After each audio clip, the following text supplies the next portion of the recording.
নমস্কার। সুনন্দিনীর আড্ডায় আজকে যিনি আমার সাথে আলাপচারিতায় আছেন তার পরিচয় নতুন করে দেওয়ার মতো নয়। কারণ মঞ্চ এবং টেলিভিশনে আমরা তাকে প্রতিনিয়তই দেখতে পাই। তিনি খ্যাতনামা অভিনেতা এবং পরিচালক। তবে তার আরেকটি বিশেষ দিক আমরা ইতিমধ্যে সকলেই জানি, তিনি প্রতিবাদী। তিনি প্রতিবাদ করেন। তথাকথিত সমাজের অনেক অন্যায় তিনি মুখ বুজে মেনে নেন না। তার কথায়, বার্তায়, চাল চলনে বরাবরই একটা প্রতিবাদী রূপ আমরা খুঁজে পেয়েছি। মঞ্চ এবং টেলিভিশনের বিশিষ্ট অভিনেতা চন্দন সেনের সাথে আজকে আমার আলাপচারিতা।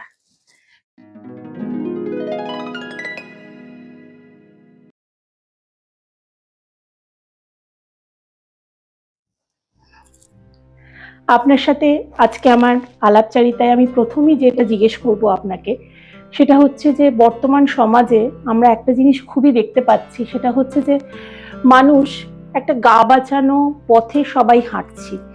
অর্থাৎ নিজের স্বার্থ যতটুকু আছে সেইটুকু চরিতার্থ করে বাকি মানুষ তাদের যা হলো সেইভাবেই চললো, তাতে আমার তো কোনো ক্ষতি হলো না। কিন্তু আপনি বরাবর সেরকম পথে না হেঁটে একটু অন্যভাবে চলতে ভালোবাসেন, কেন সেটা? সেটার জন্য পারিবারিক শিক্ষা দায়ী। আমাকে ছোটবেলা থেকে প্রথম আমার বাবা আমাকে যে কথাটা বলেছিলেন যে কলেজে তুমি এসএফআই করবে কেন, তুমি কি ছাত্র পরিষদের ইয়েগুলো জানো, কর্মসূচি জানো? তুমি আগে ছাত্র পরিষদের কর্মসূচি জানো, জেনে তোমার মনে যদি মনে হয় যে তারা এই কর্মসূচিকে ইমপ্লিমেন্ট করতে পেরেছে, তাকে কাজে লাগাতে পেরেছে, তাহলে তুমি ছাত্র পরিষদ করবে না কেন? তুমি যেহেতু তোমার পরিবার একটা সিপিআইএম এর সঙ্গে যোগাযোগ আছে, সেহেতু শুধু এসএফআই করবে কেন? তো এই শিক্ষাটা খুব ছোটবেলা থেকে আমাকে দেওয়া হয়েছিল। মানে যখন আমাকে ওই কি বলে রাংটার মুকুট পরে তীর্ধনুক নিয়ে খেলতেও দেওয়া হয়েছে, আবার একই সঙ্গে সঙ্গে রাক্ষস বলতে আসলে এই প্রেমানুজম কাকু, বুঝলি তো? আর এই যে এরা বলছে ওটা হচ্ছে এই তোর যোগিন্দর সিং কাকু। এই তো, সুতরাং রাক্ষস বলে কিছু হয় না, কিন্তু সেটা বোঝানো হয়েছে কিন্তু আমাকে ক্লাস 5-এ এসে, তার আগে বলা হয়নি। তার আগে একটা বাচ্চা যে যতটা রূপকথার মধ্যে বাঁচতে পারে, লীলা মজুমদার করতে পারে, সেগুলো পড়িয়েছেন। ফলত রিজিডিটিটা কোথাও সেটাকে আমার ছোটবেলার থেকে তৈরি হয়নি। আর তাছাড়া রামকৃষ্ণ মিশনে যেহেতু ক্লাস 5 থেকে ক্লাস 9 অব্দি আমি সরিষা রামকৃষ্ণ মিশনে পড়তাম, তো সেখানে আবার আমাদের যে বড় মহারাজ ছিলেন, তিনি এই হয়তো হস্টেলে অনেক সময় অনেক রকমের হয়, দুষ্টুমি হয়, এবার কেউ একটা বলে দিয়েছে হয়তো যে ও করেছে, কোনো একটা দুষ্টুমি তো ও করেছে, তাতে আমরা চুপ করেছিলাম। তাতে বড় মহারাজ কিন্তু দেখে একটাই কথা বলেছিলেন যে বন্ধুত্ব ভালো, এবং ক্লাস 7-4 বন্ধুত্ব ভালো, কিন্তু যে বন্ধুত্বে বন্ধুর ক্ষতি করতে পারে সেরকম বন্ধুত্ব কেন করবি? এটাও যেমন সত্যি কথা, তেমনি আবার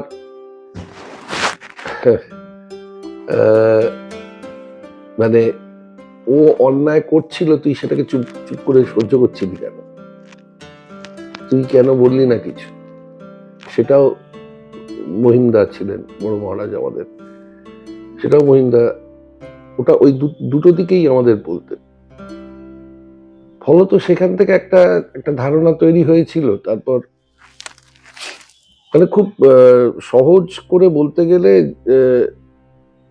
বাড়িরই একটা শিক্ষা এবং আমার শিক্ষা প্রতিষ্ঠানের একটা শিক্ষা, একটা বা একাধিক শিক্ষা, যে শিক্ষাগুলো থেকে এই সিদ্ধান্তে পৌঁছানো গেছে বা এই ধরনের চর্চা করা গেছে যে যেখানে সামনে অন্যায় দেখলে চুপ করে যাওয়া, আবার রবীন্দ্রনাথের কথাটাই আর কি, অন্যায় যে সহে, সেই অন্যায় মানে ওই ঘৃণাটা যেন থাকে। একদম তাই। বাবা মা দুজনেই সংস্কৃতি জগতের সাথে যুক্ত ছিলেন এবং একটা রাজনৈতিক ভাবাবেগ তাদের মধ্যে ছিল।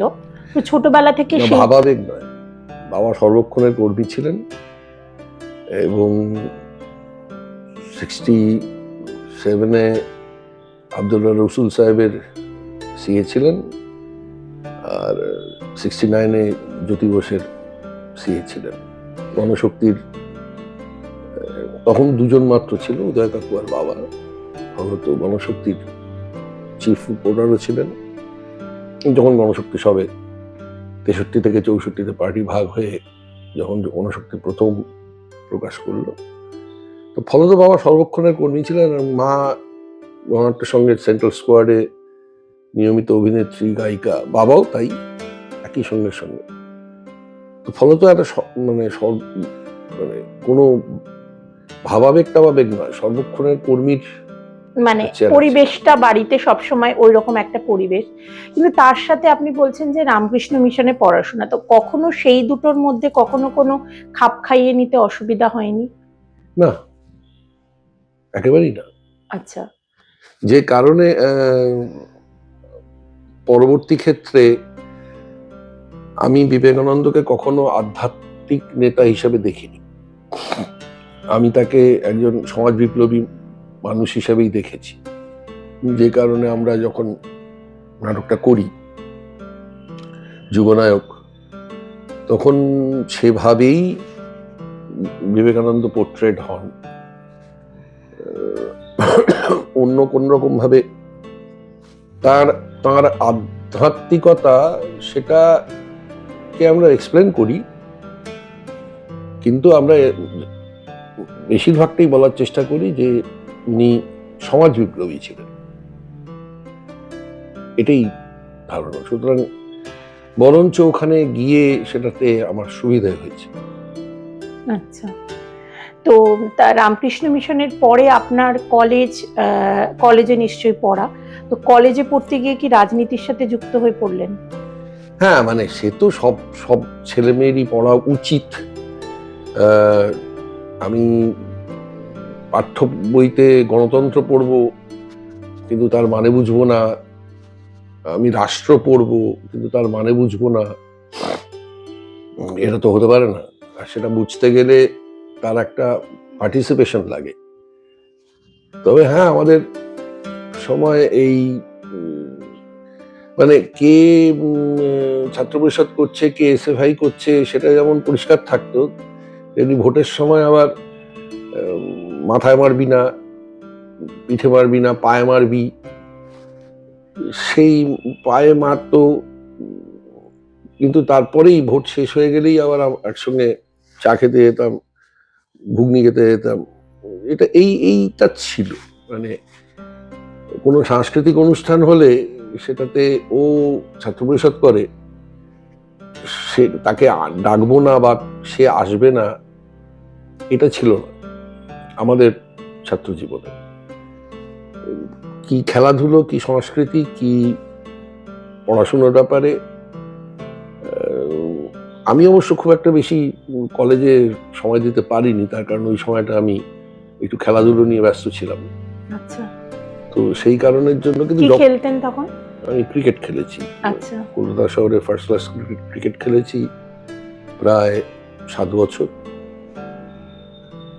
তো কিন্তু যতক্ষণ ধরুন ওই মে মাস অব্দি আমাদের তখন ক্রিকেটটা চলতো আর কি, কিন্তু মে টু অক্টোবর বা সেপ্টেম্বরের শেষ, এই সময়টা তো কলেজেই থাকতাম।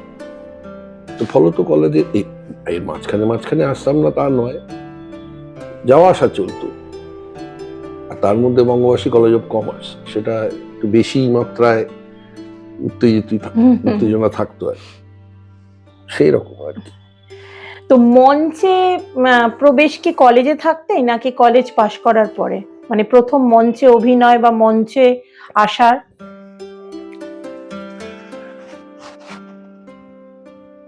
আমি সে অর্থে বলতে গেলে মঞ্চে প্রথম প্রবেশ 2-3 বছর বয়সে, সেটাও আমাকে ঘাড়ে নিয়ে ঢোকা, তখন কোনো সংলাপ টংলাপ বলার ব্যাপার নেই।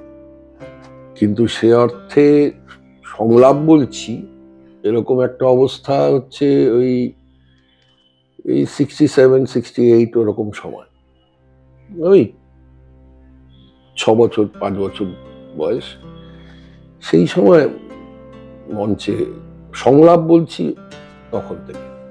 আচ্ছা, সেই সময় থেকে সংলাপ বলা। হ্যাঁ, মানে সে খুবই টুকরো টাকরা আর কি। আচ্ছা, তো ফুল ফ্রেজেড যে এই যে নাটকের জগতে এলেন, নাটক এবং অভিনয়কে যে বাছলেন নিজের জীবনে, এটা কেন এবং কিভাবে আসা? না না, অভিনয়টাকে বাছিনি, কারণ তখন আমাদের সময় অভিনয়টা বাছা যেত না। আপনি খুব এস্টাবলিশড অ্যাক্টর অ্যাক্ট্রেস তৎকালীন সময়, মানে আমি বলছি 60-এর শেষে 70-এর পুরোটা, এমনকি 80-র দশক পর্যন্ত, তাদের খুব হিরো টিরো ছাড়া, মানে উত্তমবাবু সৌমিত্রবাবু ছাড়া সবারই কিছু না কিছু অন্য পেশা ছিল। শ্যামলাহাটা ছেড়ে দিন, তো পরিবারের ব্যাপার স্যাপার ছেড়ে দিন, কিন্তু সবারই কিছু না কিছু অন্য পেশা ছিল। সেইটা বজায় রেখে তারা সিনেমা করেছেন, বোর্ড থিয়েটার করেছেন, ইত্যাদি ইত্যাদি। আমারও, আমি যে অভিনয়টাই পেশা হিসেবে বেছে নেব ছিল না, ভেবেছিলাম যে খেলার থেকে চাকরি হয়, সেরকম চাকরি বাকরি পাবো, তো সেটা পাইনি।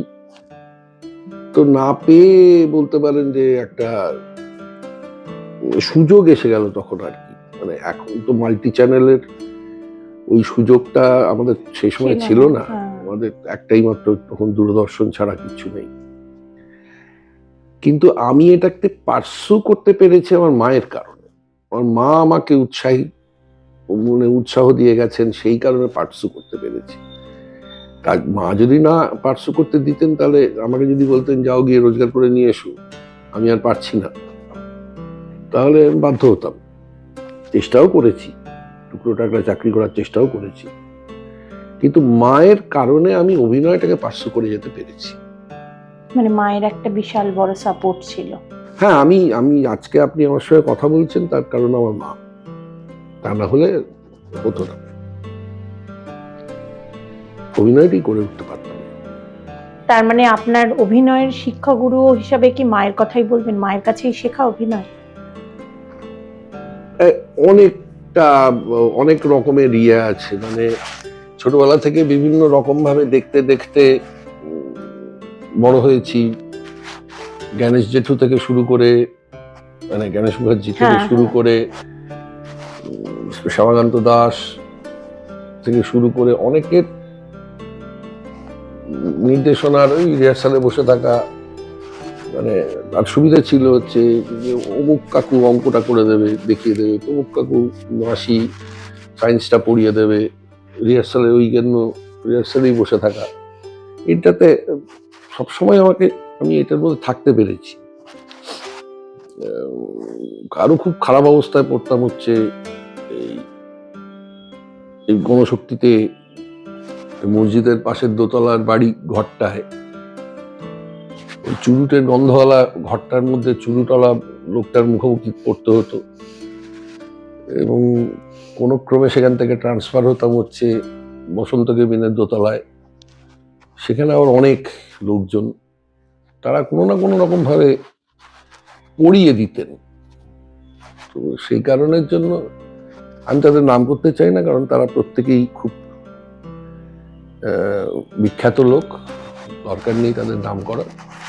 কিন্তু ওইটার সঙ্গে থেকে যাওয়াটা হয়ে গিয়েছিল। এবং কলেজ জীবনে তো, তবে আর একটা দিকে আমার, যেটা আমি বহু জায়গায় বলেছি, এটা মানে অতি কথন হয়ে যাবে, সেটা হচ্ছে রামকৃষ্ণ মিশনের শনিবারের যে একটা মানে কো ক্যারিকুলাম অ্যাক্টিভিটিস বলে একটা ছিল, সিসিএ, সেই প্রত্যেক শনিবার কিছু না কিছু করতে হতো। কারণ আমাদের রামকৃষ্ণ মিশনে 1200 নম্বরের পরীক্ষা হতো। আচ্ছা। 1000 নম্বর হচ্ছে লেখাপড়া, আর 200 নম্বর হচ্ছে কো ক্যারিকুলার অ্যাক্টিভিটিস, যার মধ্যে মাঠে মই চালানোর সময় ছিলাম কিনা, রোয়ার সময় ছিলাম কিনা থেকে শুরু করে কত ভালো কাস্তে বানিয়েছি, কত ভালো সুতো বানাতে পেরেছি, পোলট্রি কত ভালো পরিষ্কার করতে পেরেছি, এইসব করতে হতো। হ্যাঁ, এগুলো ফলত হাতে কলমে সব কাজও করতে হতো। হ্যাঁ, তো ফলত এবং খেলাধুলো কতটা করেছো, এবং ওই শনিবার করে কি তুমি কিছু না কিছু করেছো, যে কারণে আমাদের ফার্স্ট বয় আমাদের পেছন পেছন ঘুরে বেড়াতো, যে ওই একটা প্ল্যাকার্ড নিয়ে দাঁড়িয়ে থাকবে, তাতে রোববার দিন যখন সবার বাবা মা আসবে তখন তো সব কিছু খাবার দাবার দিত, ওর বাড়ির থেকে মাখা সন্দেশ আসতো, ওর মাখা সন্দেশ নিয়ে ঘুরে বেড়াতো, একটু আমাকে একটু এই শনিবার একটা প্ল্যাকার্ড ধরতে দে। বা ফুটবলের খেলায় ও ফার্স্ট বয় ছিল, খেলায় ও ওই আর কি, মানে আমাকে একবার একটুখানি মাঠে নামতে দিস, মহারাজ মার্ক করবে, পয়েন্ট মার্ক করবে, এরকমই।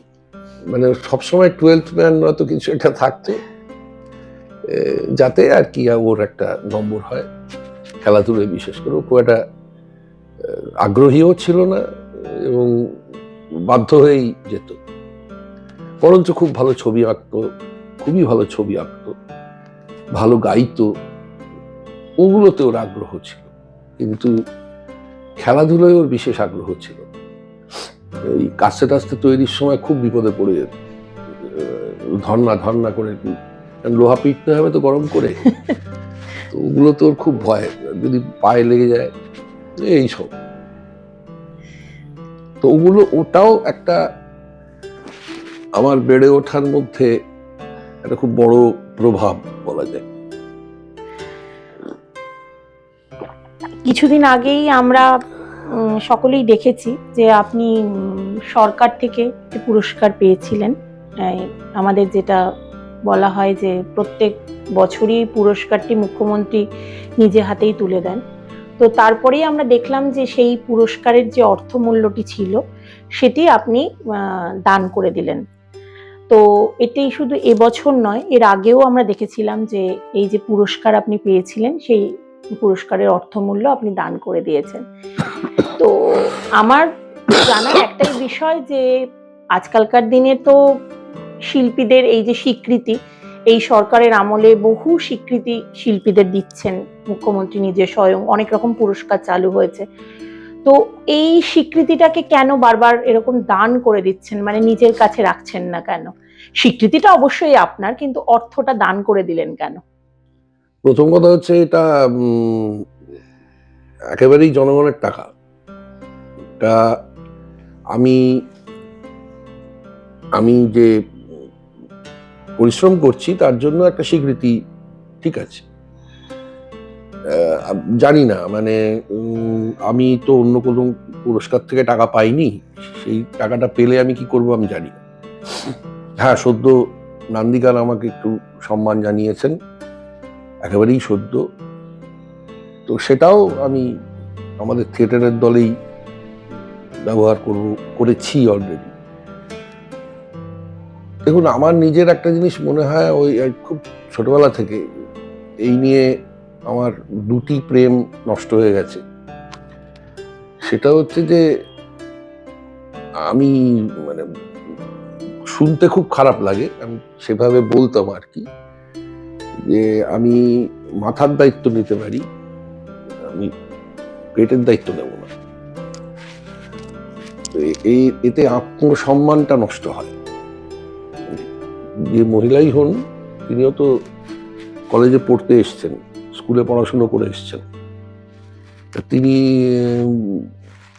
সেটা, মানে তুমি, আমার সঙ্গে ঝামেলা যেটা হয়েছে সেটা হচ্ছে যে তুই সায়েন্স নিয়ে পড়ছিস কেন? হোম সায়েন্স নিয়ে পড়। তাহলে যদি তোর মনে হয় যে তুই রোজগার পাতির জন্য চেষ্টা করবি না, তাহলে, এবং পেশাটা তোর গৃহবধূই পেশা হবে, তাহলে তুই সিট আটকে রাখছিস কেন? বাল্টি কুড়ি হাওড়ার যে মেয়েটা এই প্রথম জীবনে চান্স পাচ্ছে, তার জায়গাটা নষ্ট করছিস কেন? এটা তো ঠিক না। এটা আপনি বলেছিলেন? হ্যাঁ, আমি তখন তাই বলতাম লোকজনকে যে একটা মেয়ের খুব কষ্ট করে সেকেন্ড হয়তো জেনারেশন যে পড়ছে, সে অত দূর থেকে আসছে, চেষ্টা করছে যে একটা কিছু নিজের পায়ে দাঁড়াবো বলে, তুই তো এটা তার জায়গাটাকে নষ্ট করে দিচ্ছিস। ওই সিটটা খালি হয়ে যেতে পারতো। তুই তাহলে হোম সায়েন্স পড়, রান্না বান্না কি করে করতে হয় ভালো, কি করে ঘর গোছাতে হয় ভালো, সেগুলো পড়। যদি পেশাটাই তুই ঠিক করে ফেলিস যে গৃহবধূর পেশা হবে। তো এই নিয়ে একটা সময় আমার সঙ্গে খুব মানে এই নেতাজি নগর কলেজেই খুব বিতণ্ডা হয়েছিল। তিনটি মেয়ে, তারা দেখতে পাচ্ছি নিজেদের মধ্যে কথা বলছে, হ্যান ত্যান ইত্যাদি। আমি বাধ্য হয়ে জিজ্ঞেস করলাম, আপনাদের যদি আলোচনাটা ভালো না লাগে থাকে তাহলে আপনারা বসে আছেন কেন? আর তার মধ্যে যে মেয়েটি একটু বেশি স্মার্ট, প্রিন্সিপাল তাকে বললেন বাইরে যাও। আমি বললাম না না না, ওদের অন্যরকম মনে হতেই পারে। তাতে মেয়েটি নেমে এসে বলল যে আপনি আমায় বিয়ে করবেন?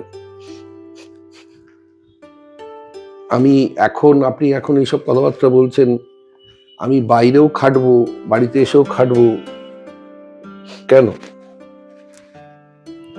হ্যাঁ, এক্ষুনি বিয়ে করবো। এই যে আপনার প্রিন্সিপাল এবং দলের মানে কলেজের এতগুলো মেয়ের সামনে আমি আপনাকে বলছি, আমি এক্ষুনি বিয়ে করবো আপনাকে, কিন্তু একটা কথা আগে থেকে শর্ত থাকবে, একটিও কাজের লোক থাকবে না।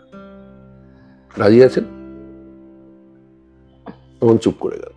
না, আপনি তো পেশা হিসেবে গৃহবধূ হতে চাইছেন, আপনি আমাকে বলুন যে আমাদের মানে ৮০ কোটি গ্রামের মেয়েরা তারা কটা কাজের লোক রাখতে পারে?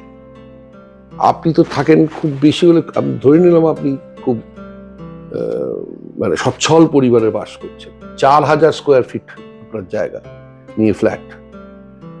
কিন্তু যে মেয়েটি বাঁকুড়ার, ওই মেয়েটি ওর ১০,০০০ স্কোয়ার ফিটের উঠোন নিকোতে হয়, তারপরে গরু ধরতে হয়, ছাগল ধরতে হয়, রান্না করতে হয়, এবং ১৪-১৫ বছরের মধ্যে ২টো বাচ্চা হয়ে যায়।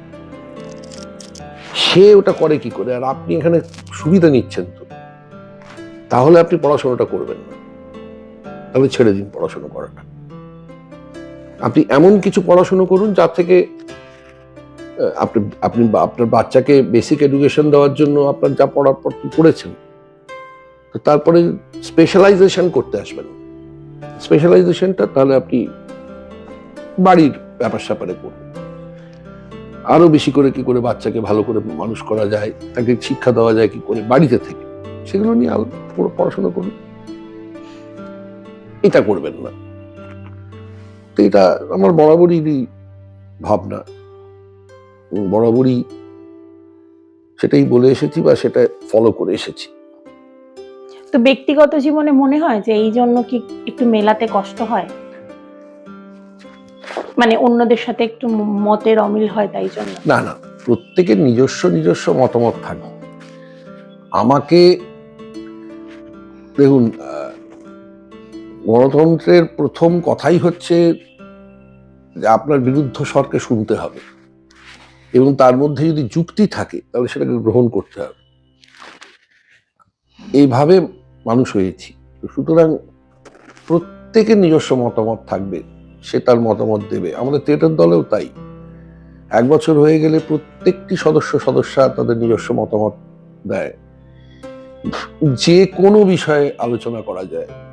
ওই তথাকথিত এই বিষয়ে তুমি কথা বলবে না, আমি একদম মানে এখনো পর্যন্ত দলের নেতৃত্বে আছি বলে আমি একদম অ্যালাউ করি না। মানে ফুটবল থেকে বাদশায়ন, যে কোনো ক্ষেত্রে তুমি আলোচনা করো। আর যে কারণের জন্য আমি ক্লাস 12 অব্দি কোনো আমাদের থিয়েটারের দলে কোনো ছেলে মেয়েকে আসতে দিই না। আচ্ছা। তার কারণ হচ্ছে, যদিও মানে ক্লাস 7-8-এর ছেলেমেয়েরা যা যা বলছে আমরা ইয়েতে এসে শুনেছি সেসব, কলেজে এসে শুনেছি সেসব। কিন্তু তাও আমার একটা দায়িত্ব আছে, সেই কারণ থেকে আমি মনে করি যে ক্লাস 12 অবধি, কারণ থিয়েটারটা খুব বড়দের জায়গা। ছোটদের থিয়েটারটা ছোটদের মতো, কিন্তু আমরা যে থিয়েটারটা করি সেটা বড়দের থিয়েটার করি, অ্যাডাল্ট মানসিকতার থিয়েটার করি। সেখানে যা কথাবার্তা হবে সেটা মানে নাবালকদের কথাবার্তা হবে না, সম্পূর্ণ সাবালক পুরুষ এবং নারীদের কথাবার্তা হবে। তো ফলত আমি সেই বয়সটাকে নিশ্চয়ই আমি অ্যালাউ করতে পারি না। যদি সমাজে এমন একটা অবস্থা তৈরি হয় যে না না না ক্লাস 10 পাশ করলে সবাই সাবালক, তাহলে সবাই সাবালক। যে কারণের জন্য আমি বলতে পারেন পুত্রবৎ, কারণ জন্মানোর পর ওর বাবা মানে শান্তিলাল মুখার্জি, দীপ্তির একটা খুব ইঞ্জেকশনের দরকার পড়েছিল, সেই জন্য প্রতীক চৌধুরী গায়ক ছিলেন, হ্যাঁ হ্যাঁ মারা গেছেন উনি। ওকে নিয়ে দৌড়ে বেরিয়ে যেতে হয়েছিল। তখন তিনি সদ্য ল্যান্ড করেছেন আর কি, ঋতব্রত মুখার্জি। আচ্ছা, সদ্য ল্যান্ড করেছেন।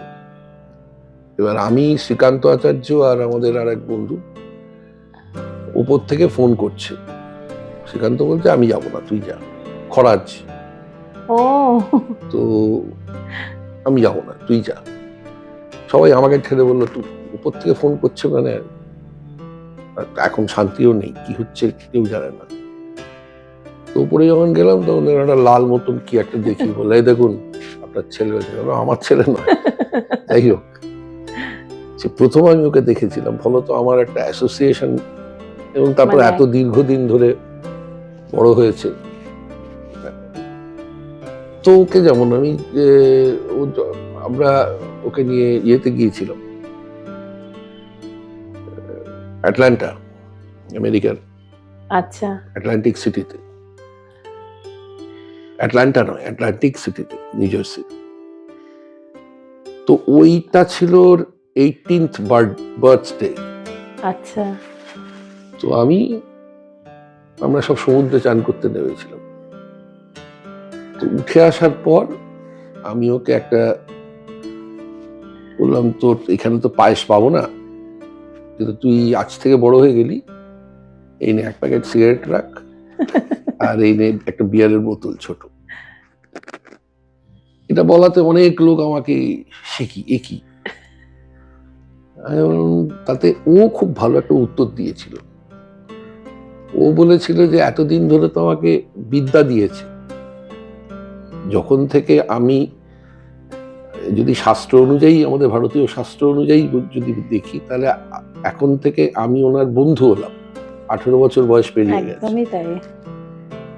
তো সেইটা উনি করেছেন, এতদিন ধরে বিদ্যা দিয়েছেন, তা 18 বছরের দিনে যদি আমাকে একটা বিয়ার দেন, তা আপনাদের আপত্তিটা কোথায়? খুব সুন্দর বলেছেন। হ্যাঁ, তো এটা বহু মানুষের কাছে এটা খুব খারাপ ব্যাপার, কি কেন? কিন্তু আমার মনে হয় যে এই যেমন আমরা যখন পিকনিক করতে যাই, তখন যদি কেউ মদ খেতে চায়, খাও, সেটা মেয়ে হোক ছেলে হোক যেই হোক। আর আমি আমাদের দলে যে সমস্ত মেয়েরা, আমাদের একটা তো অদ্ভুত মানসিকতা আছে, সামন্তবাদী মানসিকতা মেয়েদের ব্যাপারে, ভয়ঙ্কর। এটা নিয়ে আমি সিপিআইএম কে ভীষণ আক্রমণ করতাম একটা সময়, যে আপনাদের মতন সামন্তবাদী, আপনারা নাকি সমাজের সবচেয়ে অগ্রণী অংশ, আপনাদের মতো মহিলাদের ব্যাপারে সামন্তবাদী মানুষ আমি খুব কম দেখেছি। এটা নিয়ে আমি তখন আর কি 90-90-তে খুব আলোচনা করতাম, যে সবচেয়ে আগে আপনারা মহিলাদের, চিরকাল মহিলাদের এত রকম অত্যাচারের মধ্যে দিয়ে যেতে হয়েছে, তার কারণ মহিলারা একটি সন্তানের জন্ম দেন, যা সম্পত্তির উত্তরাধিকার হয়, সেই কারণেই মহিলাদের উপর এত দখলদারির চেহারা। তো মানে সেখান থেকে যদি বার করে নিয়ে আসতে হয় কোথা থেকে, তার শরীরের উপর তার কোনো অধিকার নেই, তার তিনি কখন বাচ্চা চাইবেন, তিনি কখন বাচ্চা চাইবেন না, তার যৌনতার উপর তার কোনো অধিকার নেই, তার সন্তানের জন্ম দেওয়ার ব্যাপারে তার কোনো অধিকার নেই, তার পোশাক আশাক, তার শিক্ষা সে তিনি কিভাবে গ্রহণ করবেন তার ব্যাপারে কোনো অধিকার নেই। কেবলমাত্র সম্পত্তির হাত বদলের জন্য ওনাকে রাখা হচ্ছে। একদমই তাই। যে কারণের জন্য মার্কস বলেছিলেন যে পৃথিবীতে মানুষের সমাজে সবচাইতে বড় যদি কোনো ব্যবসায়িক চুক্তি হয়, বিয়ে হচ্ছে সবচাইতে বড় পৃথিবীতে এখনো পর্যন্ত মানুষ ব্যবসায়িক চুক্তি হিসেবে তৈরি করতে পেরেছে। কারণ বিয়ে তো কত সামান্য বয়স, বিয়ে 1010 বছর বয়স, 1.5 লক্ষ বছরের তুলনা 1010 বছর কিছুই না। একদমই তাই। এবং আজকের তারিখে তো তার প্রয়োজনীয়তা আরো কুড়োচ্ছে বেশি করে। যেখানে যত উন্নত হচ্ছে, আমি যত স্ক্যান্ডিনেভিয়ান কান্ট্রিগুলোতে গিয়ে যখন হ্যাঁ, দেখি, বিয়ে করছে না তো, কেউই বিয়ে করছে না এখন। না, বিয়ে করছে না তার থেকেও খুব জরুরি ব্যাপার হচ্ছে যে এই যে যেমন আমি খুব হাসাহাসি করতে দেখলাম এই মেসির আসার আগে, খুব হাসাহাসি করতে দেখলাম, কারণ ইন্টারনেট জুড়ে মেসির নানা রকম, মেসির জীবন, মেসির হ্যান ত্যান। মেসি বিয়ে করছেন, হাতে প্রথম সন্তানকে হাতে নিয়ে বিয়ে করছে, তাই নিয়ে প্রচন্ড হাসাহাসি করছে। তা আমি বললাম যে হাসছেন কেন, আপনার হাসির কি কারণ? আপনারা কি যেন ভদ্রলোকের নাম, ভোলানাথ বন্দ্যোপাধ্যায়, বিদ্যাসাগরকে অত্যন্ত লজ্জার সঙ্গে লিখতে হয়েছিল 168টা বিয়ে করেছে, তখন আপনাদের হাসি পায়নি? তার মধ্যে 3 বছরের মেয়ে আছে, 7 বছরের মেয়ে আছে। উনি বিয়ে করেছেন, তার 4 দিন বাদে মরে গেছেন। বিয়ে করাটা ওনার পেশা ছিল, তখন আপনার হাসি পায়নি? এখন আপনার হাসি পাচ্ছে। ওই ইতিহাস বোধ না থাকা বা ভুল ইতিহাস জানা, মানুষের ব্যাপারে বলছি, সমাজের ব্যাপারে বলছি, সেটাতেই এই ধরনের গন্ডগোল হবে। এই যে নাটকের কথাটা আমি তুলেছিলাম আপনাকে, এই পুরস্কারের পক্ষে থেকে আপনি কথাগুলো বললেন, এখন একটা কথা শোনা যাচ্ছে, সেটা হচ্ছে এই যে অভয়াকাণ্ড হলো কিছুদিন আগে, যেটাতে আমাদের এতটাই লজ্জিত আমরা সমাজে, বিশেষ করে মেয়েদের এখন যে সমাজে, যে আমাদের কোনো নিরাপত্তা নেই, কিন্তু তারপরেও একটি মেয়ে কোনো বিচার পেল না, এবং তারপরেও সবকিছুই স্বাভাবিক হয়ে গেল নিয়মে, কালের নিয়মে। তার পরিবার বিচারের আশাতে উচ্চ জায়গাতে গিয়েও কিছু হলো না। তো সেটা নিয়ে আপনিও সরব হয়েছিলেন, এবং সারা বাংলা কেন, সারা ভারতবর্ষ, পৃথিবী জুড়ে এই বিচারের জন্য আওয়াজ উঠেছিল। তো একটা কথা শোনা যাচ্ছে যে এই যে আপনাদের নাটকের যে দলগুলো আছে, কিছু কিছু নাটকের দল যারা হয়তো এই ক্ষেত্রে সরব হয়েছিল, তারা অনেকেই বলছে যে অনুদান পাচ্ছে না, যেগুলো সরকারি অনুদান হয়, বা তারা ডেট পাচ্ছে না, এবং তারা মানে জায়গা পাচ্ছে না। এইরকম কি ঘটনা সত্যি ঘটেছে? মানে আপনারা কি এটা বলবেন? মানে আমরাই সেটা শিকার। আমরা কবে সরকারি হল পেয়েছি এখন আর মনেই পড়ে না। 1.5 বছর আগে হয়তো, না 1.25 বছর আগে একটা সরকারি হল পেয়েছিলাম, এবং তৃণমূলের নেতৃত্ব খুব স্পষ্ট করে আমার মুখের উপর দাঁড়িয়ে বলে দিয়েছে যে রাস্তায় যারা উই ওয়ান্ট জাস্টিস করছিল, তারা রাস্তাতেই থিয়েটার করুক না কেন, কি দরকার আবার হলটলের। এই এখন তো সুপ্রিম কোর্টও মামলাটা ছেড়ে দিল। নিয়েছিলেন একটা অত্যন্ত রাজনৈতিক কারণে, হঠাৎ করেই, কোনো প্রয়োজন ছিল না নেওয়ার, যাতে সারা ভারত জুড়ে যে জুনিয়র ডাক্তারদের আন্দোলন শুরু হয়ে গেছে এবং সেটা স্ট্রাইকের জায়গায় চলে যাচ্ছে, সেইটাতে যাতে না যায় আর কি, সেই জন্যই এই চন্দ্রচূড় মহাশয় তিনি দায়িত্ব নিয়ে কাজটা করেছিলেন। ঠিক আছে, এখন ছেড়েও দিচ্ছেন ওই একই রকম কারণে। এবং বিচার শুধু তো ওর নয়, কামদুনির মেয়েটির বিচার কোথায় হলো? কিছুই হলো না। সে এখনো ঘুরে বেড়াচ্ছে বারাসাতের গলিতে গলিতে, দাপিয়ে বেড়াচ্ছে, তখনও দাপাত। মুর্শিদাবাদের ঘটনাটাও তাই।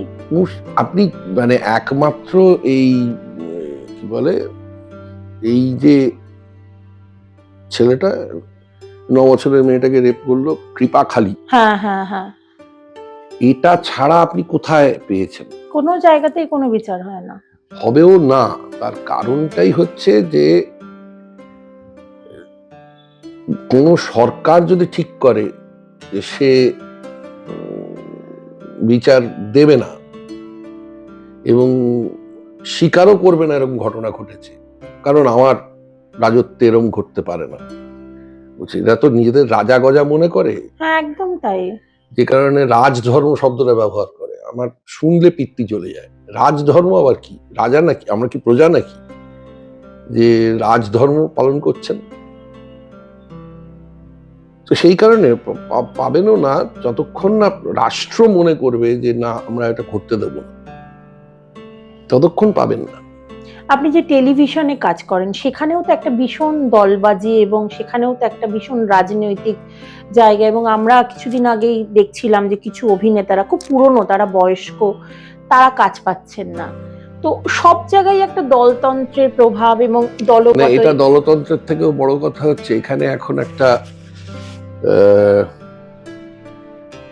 ওই যে কারণের জন্য আজকে শিক্ষা এবং স্বাস্থ্য ব্যবস্থাটা ধ্বংস হয়ে গেছে, তার কারণ হচ্ছে যে আপনি 90 অবধি শিক্ষা এবং স্বাস্থ্য ব্যবস্থার যারা প্রণয়ন করবেন, মাথায় থাকবেন, তারা শিক্ষা ক্ষেত্রেই বড় হয়েছেন এবং তারা তাদের ভূমিকা রয়েছে শিক্ষার ক্ষেত্রে, গবেষক হিসেবে বা অন্যান্য ক্ষেত্রে তারাই মাথায় যাবেন এবং তারা বুঝতে পারবেন কি দরকার কি দরকার নেই।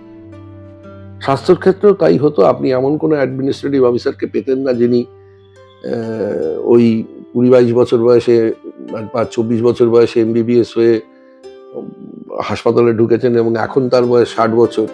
ফলত তিনি একটা মানে অনেক আগে থেকে আঁচ করতে পারেন যে অমুক গেজের সুতোটা ফুরিয়ে যাবে তাড়াতাড়ি, বা আধুনিক চিকিৎসাগুলো এখানে আমাকে আনতে হবে।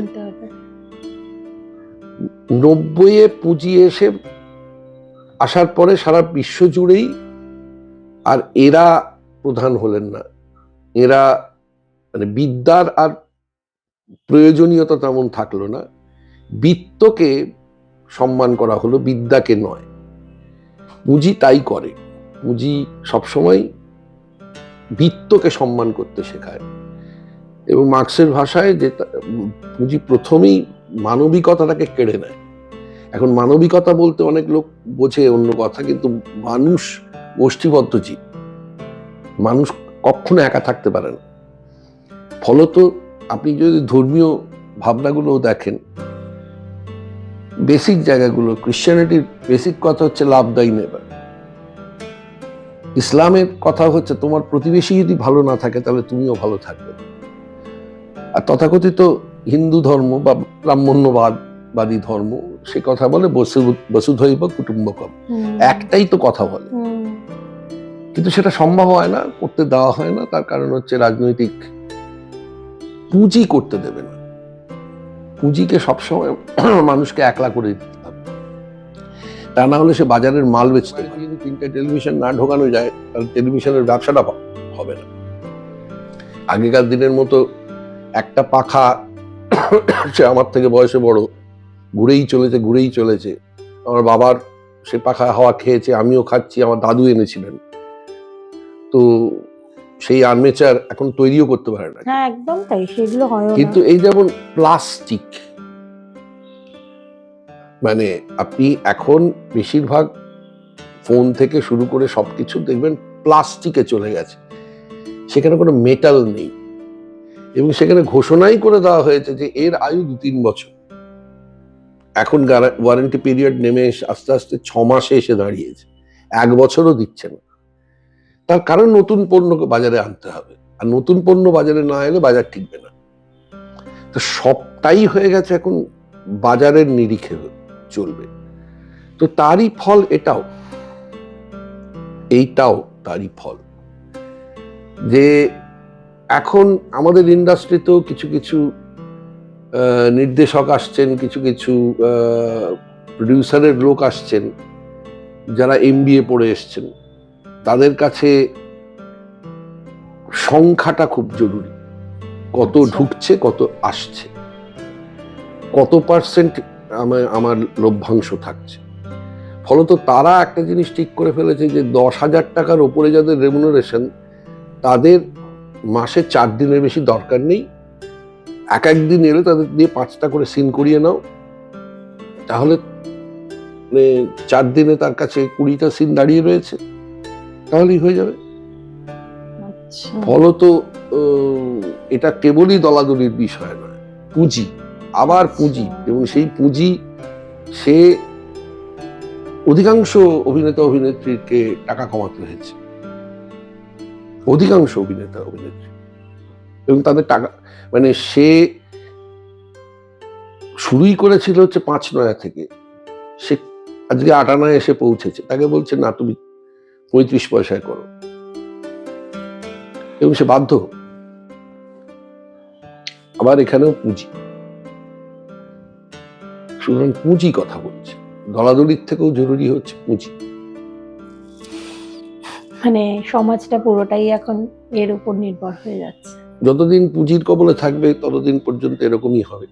এই পরিবেশ, আমাদের রাজনৈতিক নেতারা অল অ্যাক্রস দ্য পার্টি, তারা কোনোদিনই পরিবেশ নিয়ে মাথা ঘামায়নি। কিন্তু পরিবেশটা যে রাজনীতির একটা অন্যতম শর্ত, সেটা কিন্তু করে গেছেন। অপ্রয়োজনীয়ভাবে নদীতে বাঁধ দিয়ে গেছেন, একটার পর একটা নদীকে মেরে দিয়েছেন, পুকুর বুঝিয়ে বাড়ি করেছেন, জঙ্গল কাটছেন। এখন যে হারে জঙ্গল কাটছে, এবং এই যে আমরা যারা জঙ্গলে যাই, আমরা 20% জায়গায় ঘুরতে পারি, 80% ছেড়ে দিতে হয়। এখন আবার শুরু করেছে যে না, জঙ্গলের একটা কোর জোন থাকে, একটা বাফার জোন থাকে, বাফার জোন ছাড়া ঢুকবেই না। কি না আমরা পশু প্রাণীদের স্বার্থের কথা ভেবে করছি। নামডাফায় গিয়ে দেখা গেল এইটার ফল যেটা হয়েছে, বাইরে 1 কিলোমিটার পর্যন্ত জঙ্গল, মাঝখান থেকে সমস্ত গাছ কেটে নিয়েছে। 600 স্পিসিস নেই। হাসদেও, যা 85 সালে সুপ্রিম কোর্ট বলে দিয়েছিল নো গো জোন, কারণ রেইন ফরেস্ট আমাদের খুব একটা নেই, সেই হাসদেওকে বিক্রি করে দিল আদানির কাছে। পুরো ছত্তিশগড় থেকে যেখানে যেখানে মানি, এবং সবচাইতে সাংঘাতিক ঘটনা ঘটতে চলেছে, সেটা হচ্ছে আরাবল্লীকে ভাঙবে, কারণ তার তলায় ম্যাঙ্গানিজ আছে, হ্যান তার ইত্যাদি। এবার আরাবল্লীকে যদি ভাঙে, তাহলে থরের হাওয়া, বালি সব ঢুকতে আরম্ভ করবে। সেটা আটকায় হচ্ছে আরাবল্লী। থরকে যখন বারণ করা হয়েছিল যেটাকে সবুজায়ন করবেন না, তখন কেউ শোনেনি। এখন যে ভয়ঙ্কর, আমি যারা আবহাওয়াবিদ বা যারা, তারা বলছেন যে এই যে হঠাৎ মেঘ ভাঙা বৃষ্টি হচ্ছে, মানে লোকালাইজড হয়ে গেছে নিম্নচাপ, এর পেছনের কারণটাই হচ্ছে থর মরুভূমিকে সবুজ করতে চেষ্টা করা। কারণ ওখান থেকে শুরু করে পুরো মিডল ইস্ট পর্যন্ত, আফ্রিকার মাথা পর্যন্ত সবটাই তো মরুভূমি, এবং সেই মরুভূমি তো আমাদের মৌসুমী বায়ুকে চলতে ফিরতে দেয়, ডেকে আনে। সেইটাকে আপনি যদি আটকে দেন, তাহলে আবহাওয়ার সম্পূর্ণ গন্ডগোল ঘটতে আরম্ভ করবে, এবং তাই ঘটছে আমাদের দেশের অ্যাক্রস দ্য পার্টি লাইন। ইদানিং আমি একটু শুনতে পাচ্ছি যে কিছু বামপন্থী দল, তারা পরিবেশ নিয়ে একটু চিৎকার চেঁচামেচি করছেন, যখন একেবারে শেষ মুহূর্তে পৌঁছে গেছেন তখন চিৎকার চেঁচামেচি করছেন। আপনি এই তো বললেন এই সব পুঁজির বিষয়টা, আরেকটা বিষয় যেটা হচ্ছে এখন আমরা এই আমাদের এসআইআর নিয়ে তো একটা বিশাল চলছে আমাদের পশ্চিমবঙ্গ জুড়ে। তো এটা তো সত্যি কথা যে আমাদের ভারতবর্ষে এবং পশ্চিমবঙ্গ এই অনুপ্রবেশের সমস্যাটা ছিল আজকে নয়, বহু বছর ধরে। কিন্তু এই যে এখন যে এসআইআর নিয়ে যেটা চলছে, এটাকে নিয়ে আপনি কি বলবেন একজন সচেতন মানুষ হিসাবে? দেখুন, এই বিজেপি সরকার তাদের তো মানে তারা চায় হচ্ছে মানে minimum governance, maximum profit to the corporates, এবং তাদের আর একটা খুব ঘোষিত সিদ্ধান্ত যে বাম কংগ্রেস মুক্ত ভারত। এই যে মিনিমাম গভর্নেন্স, ওই স্বরাষ্ট্রটা হাতে থাকবে আর বিদেশটা হাতে থাকবে। তাও থাকবে না যদি কর্পোরেটরা বলে যে না না না অমুককে ঢুকতে দিতে হবে। এই যেমন LIC কে বা ইন্স্যুরেন্সকে পুরো FDI 100% করে দেবে। তো এদের কাজই হচ্ছে ব্যবসায়িক মুনাফা কিতনা হতা হয়, তো ওরা ব্যবসায়িক মুনাফা নিয়ে ভাববে, আর কোনো কিচ্ছু নিয়ে ভাববে না। কিন্তু এই সরকারটাকে তো রাখতে হবে, তা না হলে তো নতুন সরকার এসে আবার সব পাল্টে দিতে পারে। যদিও আমাদের দেশে পাল্টানো খুব মুশকিল, কারণ আমাদের দেশ বলে না, সারা বিশ্ব জুড়ে এই কর্পোরেটরাই বা তথাকথিতভাবে ব্যবসায়ীরাই নিয়ন্ত্রণ করেন সমস্ত সরকারকে। সেই অনুযায়ী মানে একটা দেশের বাজেট দেখলে বোঝা যায় যে এবার কোন লবি টাকা দিয়েছে, তার জন্য বাজেটের খাত অন্যদিকে বইবে। তো ফলত এটা SIRটা এখন একদম এদের এই এত দুর্নীতি, এত গন্ডগোল, এত রকমের খুন খারাপির মাঝখানে, ডাকাতির মাঝখান থেকে চোখ ঘোরাবার জন্য ব্যস্ত রাখো, তা না হলেই ওইদিকে চোখ চলে যাবে। এত ঘটনা ঘটেছে, হ্যাঁ, তা না হলে ওইদিকে চোখ চলে যাবে। সুতরাং এমন একটা কিছুতে ব্যস্ত রাখো যাতে আর ওই দিকটা নিয়ে কথা বলতে না পারে। মানে এই মেসিকাণ্ডের মূল জায়গাটা চোখ সরাবার চেষ্টা করা হচ্ছে, টাকার লেনদেনটা কোথায় হয়েছে। একদমই তাই। এত টাকার লেনদেনটা কোথায় হয়েছে, আসল লোকগুলো কারা কারা। মিছিমিছি ওই একটা লোককে গ্রেফতার করা হয়েছে। না, প্রথমে টাকা দিল কারা আনার জন্য? 125 কোটি টাকা উনি নেবেন, এটা উনি তো সাইন করে এসছেন যে 3 জন যাব 125 কোটি টাকা দেবে। ভাই, তুমিও সেরকম করেছো, এবং না হয়েছে ফুটবলের উন্নতি, এবং ভারতবাসী আর একটা জিনিস প্রমাণ করে দিল যে এদেশে 125 কোটি টাকা দিয়ে ফুটবলের কোনো এক মানে আমার তো স্বপ্নের নায়ক, ঠিক আছে, তাকে আনা গেল, কিন্তু 9 কোটি টাকার বেশি ভারত সরকার ফুটবলের জন্য মানে খরচা করতে রাজি নয়।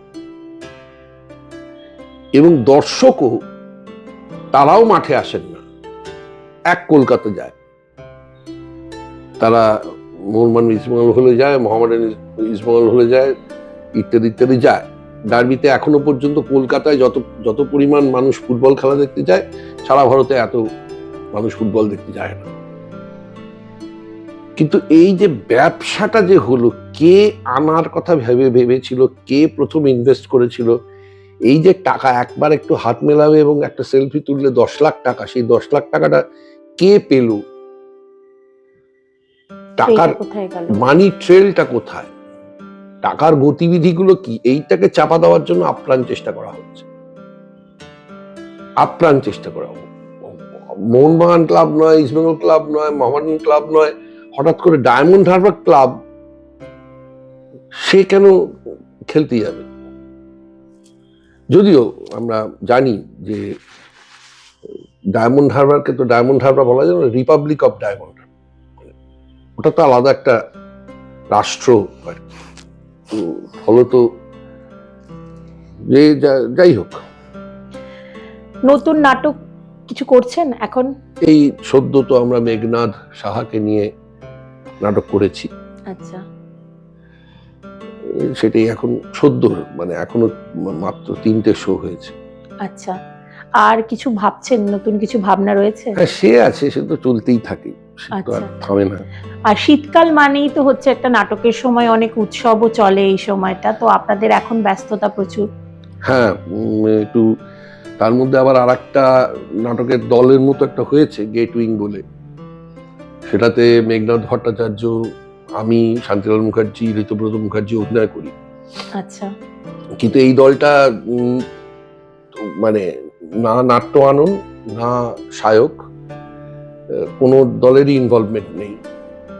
এই দলটা যখন যেমন নাটক ভালো লাগবে করবে, এবং আমি এত বছর বাদে প্রথম একটা উদ্যোগের সঙ্গে যুক্ত হলাম যেখানে সকলে পয়সা পাবে নাটকটা করে। বাহ। তো এরকম একটা উদ্যোগের সঙ্গে যুক্ত হলাম, কিন্তু আমার খুব একটা আমি যে খুব একটা বেশি দিন টিকবো বলে আমার মনে হচ্ছে না। আচ্ছা, সিরিয়াল করছেন এখন, আপনাকে দেখতে পাচ্ছি। হ্যাঁ, ওই ভোলে বাবা পার করেগা। হ্যাঁ, কেমন লাগছে কাজটা করতে? চরিত্রটা তো আপনার চরিত্রের সাথে বেশ মিল রয়েছে। লীনা 20 বছর আগে আমাকে বলেছিলেন যে আমি দর্শককে ভুলিয়ে দেবো যে আপনি দুষ্টু লোকের পাঠ করেন, করে আমাকে একটা ভগবান সাজাবার চেষ্টা করে যাচ্ছে, এবং সেই চেষ্টা এখনো অব্যাহত রয়েছে। হ্যাঁ, বেশ কয়েকটা সিরিয়াল আমরা দেখলাম যে আপনার চরিত্রগুলোকে যেভাবে তৈরি করা হয়েছে একটু অন্য, খড়কুটোতে একটু মজার, খড়কুটোটাই একটু আমাকে একটু মানে শান্তি দিয়েছিল। তার কারণ একই রকমের চরিত্র হতে থাকলে একটা সময় মানুষ রিজেক্ট করে,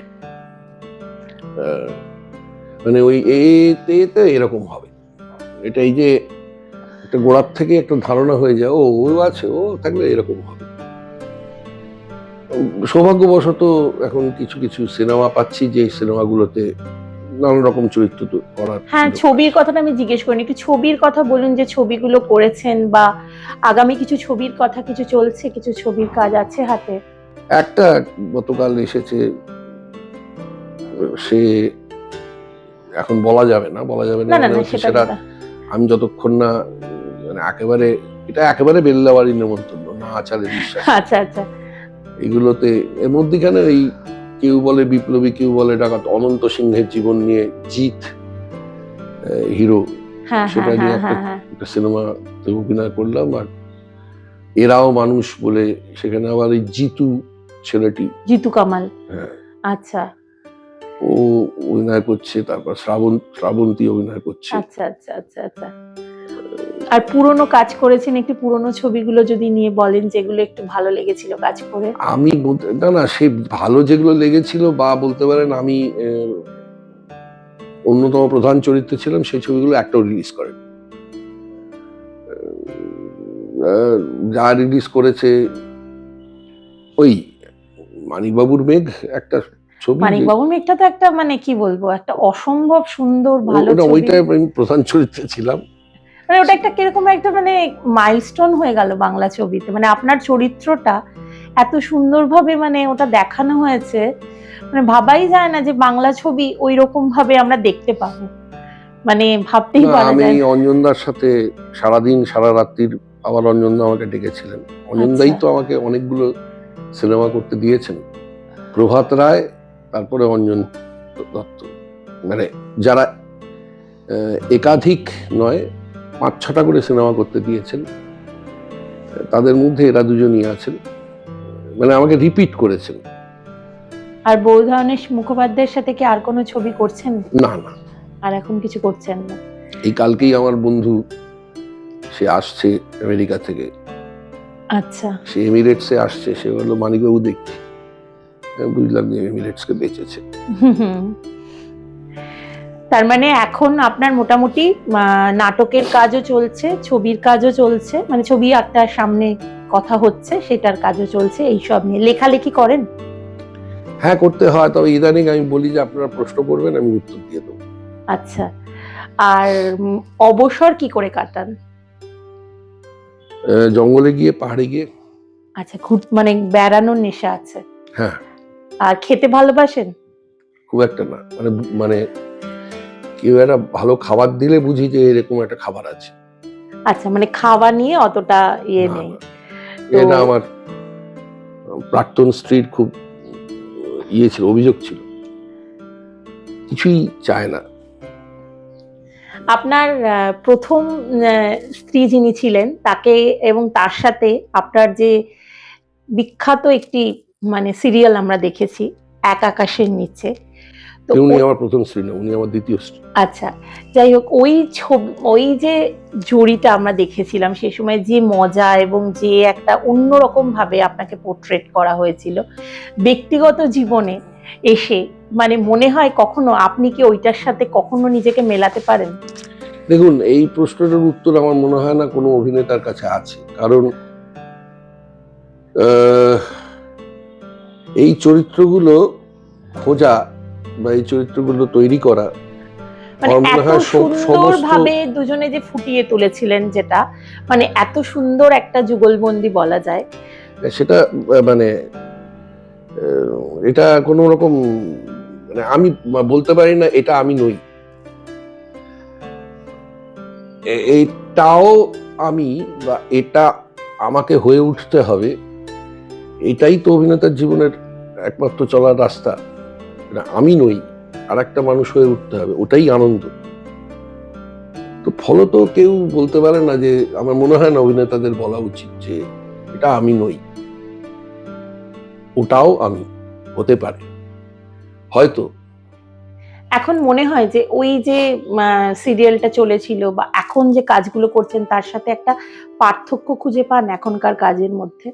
সে সবসময় থাকবে, প্রতি দশকে থাকবে। 4টে দশক কাজ করে ফেললাম, 4টে দশকেই চেঞ্জেস আসবে, চেঞ্জেস আসাটাই স্বাভাবিক।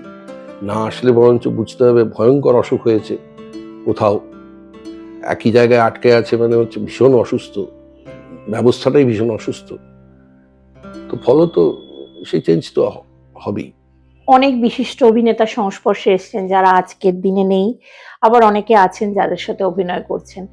তো মাঝে মাঝে কি মনে হয় যে অভিনয় জগৎটা তো সত্যি অনেক কিছু বদলেছে, যেটা আপনি বললেন, কিন্তু এই যে ধরুন যারা যারা একটা অভিনয়ে একটা ধারা তৈরি করে গেছেন, যেমন আমি যদি সৌমিত্র চট্টোপাধ্যায়ের কথা বলি, তো এদের তো একটা ইন্ডাস্ট্রি সত্যি মনে রাখার মতো এরা একটা ছাপ রেখে গেছেন। তো এদের কথা তো নিশ্চয়ই মনে হয় অভিনয় করেন যখন। হ্যাঁ, আমাদের যারা অগ্রজ, তারা আমাদের যত রকমের শিক্ষা দিয়ে গেছেন, সেই সব শিক্ষাকে তো আত্মস্থ করা যায়নি, কিন্তু কোনো না কোনো চরিত্র করতে গেলে সামনে তাঁরা এসে দাঁড়িয়ে পড়েন, এবং সেটা তো ভালো একটা দিক। তবে আমার মনে হয় যে কিছু কিছু মানুষের খুব দুর্ভাগ্য যে তাদের আমাদের সঙ্গে অভিনয় করতে হচ্ছে। মানে এটা আমি প্রায় বলি মাধবী চক্রবর্তী, যে আপনার জীবনের কোন পাপ করেছিলেন যে আমাদের সঙ্গে এসে অভিনয় করতে হচ্ছে আপনাদের? অকল্পনীয়। আমি যখন মাঝে মাঝে তাকিয়ে দেখি মাধবী চক্রবর্তী আমার পাশে বসে আছেন, হ্যাঁ, এখনই তো বলে বাবা পার কারেগাতে করছেন, তখন আমার মনে হয় যে এদের কি দুর্দশা যে আমাদের সঙ্গে অভিনয় করতে। সাবিত্রী চ্যাটার্জি, কল্পনা করা যায় আমাদের সঙ্গে অভিনয় করতে হয়? আমি সৌমিত্রদাকেও বলেছিলাম কথাটা, যে এই বেশি দিন মানে অভিনয় করার এইটা হচ্ছে কুফল, জানেন তো। আপনারা, আমি কল্পনাও করতে পারি না, মানে কি জোর বেঁচে গেছেন উত্তমবাবু এবং উৎপল দত্ত। আমি কল্পনাও করতে পারি না উত্তমবাবু সিরিয়াল করছেন বা উৎপল দত্ত সিরিয়াল করছেন। মানে সে এক ভয়াবহ ঘটনা ঘটতো আর কি, মানে লাঠি, বিশেষ করে উৎপল দত্তর ক্ষেত্রে রক্তারক্তি একটা কাণ্ড ঘটতো আর কি। সুনন্দিনীর আড্ডা আমরা শেষ পর্যায়ে চলে এসেছি। আজকে আমরা যার সাথে কথা বললাম তার কাছ থেকে আমরা শুধু তার কথা নয়, শুনে নিলাম জীবনেরও নানান ধরনের কথা। অর্থাৎ জীবনে বাঁচতে গেলে শুধু নিজের জন্য নয়, অপর মানুষ এবং আশেপাশের মানুষকে নিয়ে একটা সুন্দর সমাজ গড়ার স্বপ্ন তিনি দেখেন। চন্দন সেন আজকে সুনন্দিনীর আড্ডায় আমার অতিথি ছিলেন। তার জীবনের নানা ওঠা পড়া গল্প আমরা শুনে নিলাম এই আড্ডায়। শুনতে থাকুন, দেখতে থাকুন সুনন্দিনীর আড্ডা।